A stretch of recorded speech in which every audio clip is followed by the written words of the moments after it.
Throughout history, the arrogant have relied on their riches, power, and dominion, and sought to be the only leaders in society. They have also inflicted terrible oppression, suffering, and cruelty on people in order to make their desires a reality and impose their authority on them.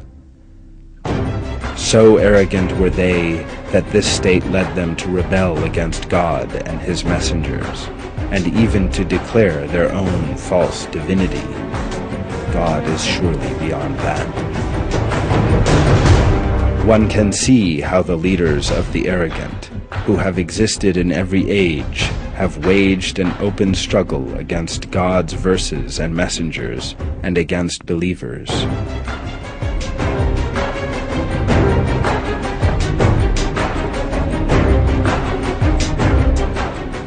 God reveals the following about these arrogant unbelievers in the Quran.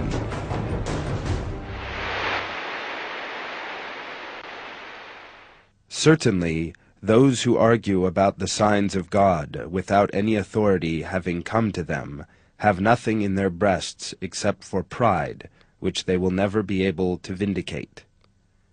Therefore seek refuge with God. He is the all-hearing, the all-seeing.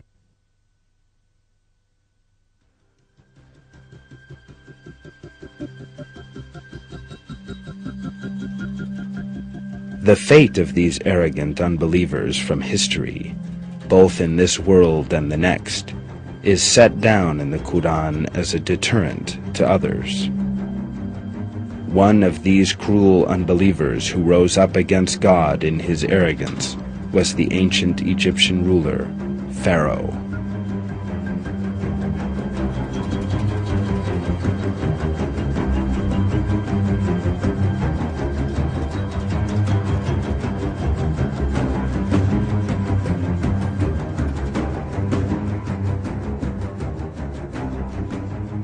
Pharaoh is one of the most arrogant people who have ever lived. In his cruelty and pride, Pharaoh regarded himself as a deity. God is surely beyond that. During his reign, he imposed a system of slavery based on oppression on the children of Israel.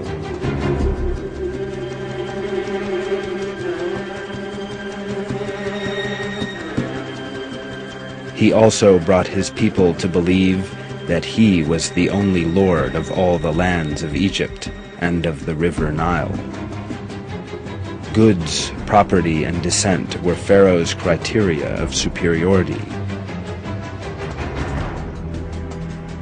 This distorted perspective showed itself everywhere in ancient Egypt, from the state administration to daily life. Contests were held to determine the strongest, with the losers being put to death. The way Pharaoh rose up in pride is described in the Quran.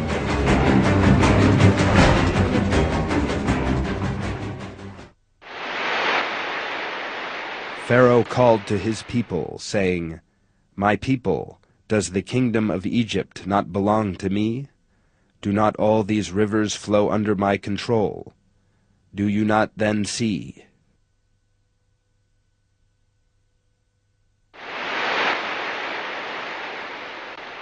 In that way he swayed his people, and they succumbed to him. They were a people of deviators.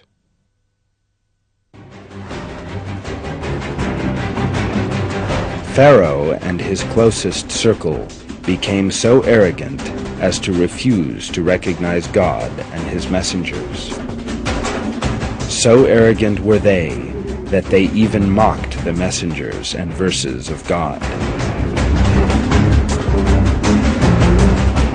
Yet in the end, the reward of Pharaoh and those who went along with him was terrible loss, humiliation, and suffering.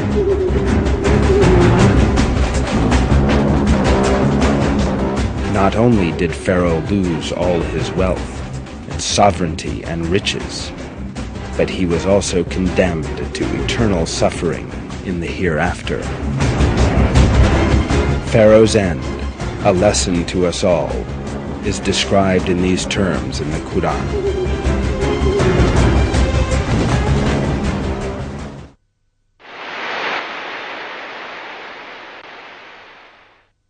To Pharaoh and his ruling circle. They followed Pharaoh's command, but Pharaoh's command was not rightly guided. He will go ahead of his people on the day of resurrection and lead them down into the fire. What an evil watering hole to be led to! They are pursued by a curse in the world and on the day of resurrection.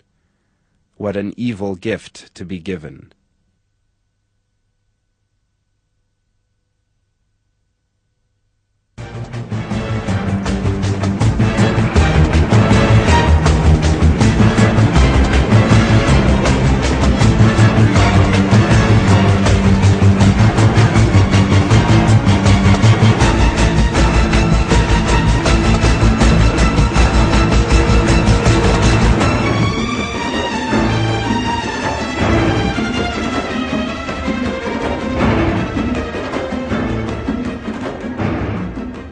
As we understand from the Quran, Haman was one of the men closest to Pharaoh, obeying him and acting in compliance with his methods.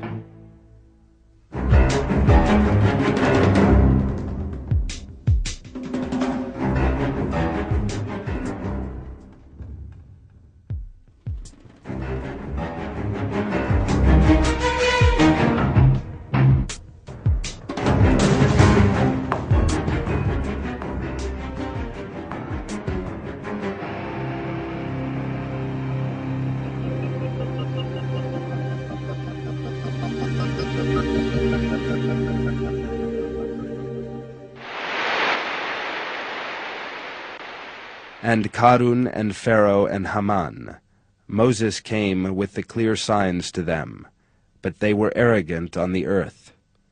They could not outstrip us. We seized each one of them for their wrong actions. Against some we sent a sudden squall of stones. Some of them were seized by the great blast. Some we caused the earth to swallow up, and some we drowned. God did not wrong them, rather they wronged themselves.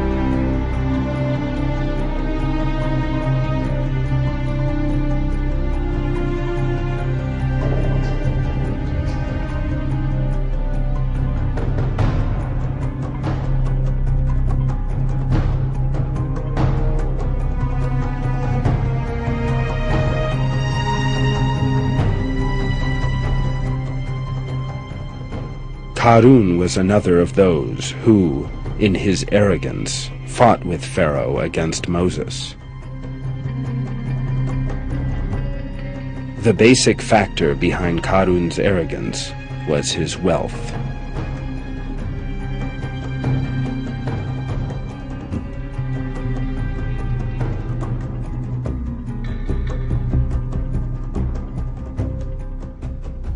The wealth and rank attained by Karun had turned his head and made him arrogant.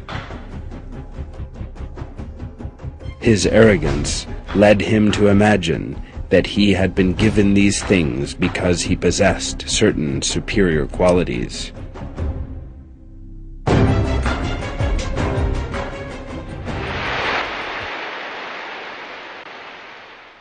He said, "I have only been given it because of knowledge I have."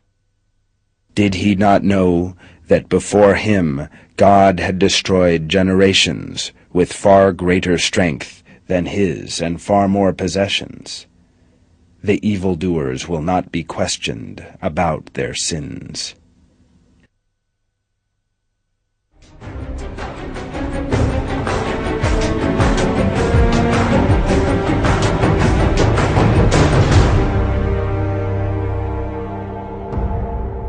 Yet arrogance brought him loss, not gain.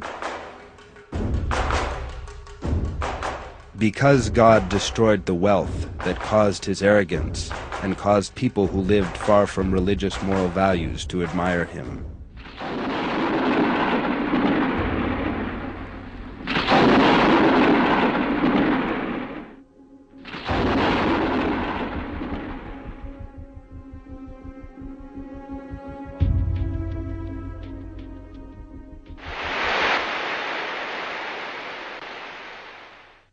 We caused the earth to swallow up both him and his house.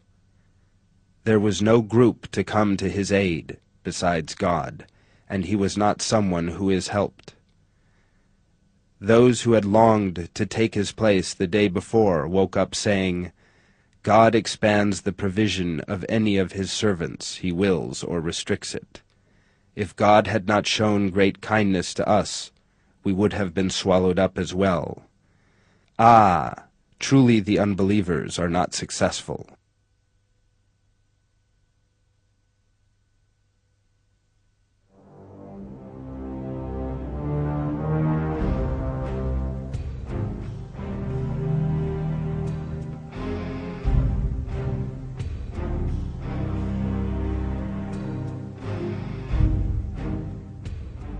Abu Lahab was an unbeliever from the time of Prophet Muhammad, may God bless him and grant him peace, who was known for his arrogance and insolence.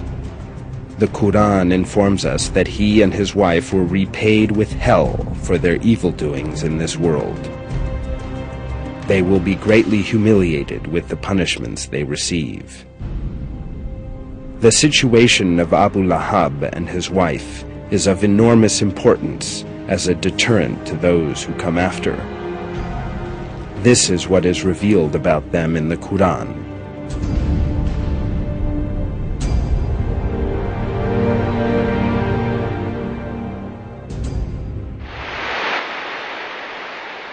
Ruin to the hands of Abu Lahab, and ruin to him. His wealth has not helped him, nor anything he has earned. He will burn in a flaming fire, and so will his wife, the firewood carrier, with a rope of twisted fiber round her neck.